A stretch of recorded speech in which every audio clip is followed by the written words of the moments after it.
Donc j'ai fait le lycée à Loups-le-Grand, très belle expérience, des difficultés, etc., mais comme tout ado qui est au lycée dans tous les cas. Et voilà, encore une fois, si ça vous intéresse, je ferai une vidéo entière là-dessus, mais je veux quand même dire quelque chose, il y a souvent une image qui était à l'époque en tout cas, «Oh c'est horrible, ils doivent être très compétitifs et méchants les gens là-dedans», qui est une image complètement fausse, parce que déjà les lycéens sont peut-être méchants en général, il y a pas de raison d'être dans un lycée un peu intello pour ça. C'était plutôt un lycée qui était extrêmement, libéral, je dirais, dans sa gestion. Je crois que ça a changé avec Vigipirate et tout, mais moi en 2004 quand j'y rentre, il y a pas de carnet de correspondance, il y a pas de pion en fait, parce qu'il y a pas de violence tout bêtement et c'est tranquille quoi. Il y avait la cour Molière, qui était la cour des fumeurs, on pouvait encore fumer au lycée à l'époque, donc ça puait la clope là-bas. Il y avait la cour Victor Hugo, qui était une cour sans clope et en fait, c'était un peu un moulin aussi.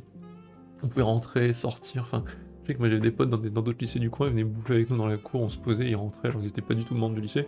Ça a changé après avec les attentats et tout, mais voilà, c'était un peu cette ambiance-là. Un peu l'idée de en fait, ben, c'est un lycée assez dur, un peu intello, mais on n'est pas vos enfin, on n'est pas là à vous courir après pour vous dire de travailler quoi, c'est, bah, bosser juste. Vous êtes censés travailler, avoir envie de vous-même. Donc il y avait un truc assez sympa aussi de on vous traite comme un adulte. Puis bon, bien sûr, vous êtes qu'avec des intellos un peu, mais voilà, on vous traite comme un adulte et donc, ben, vous bossez en fait. Et c'était vraiment très bien.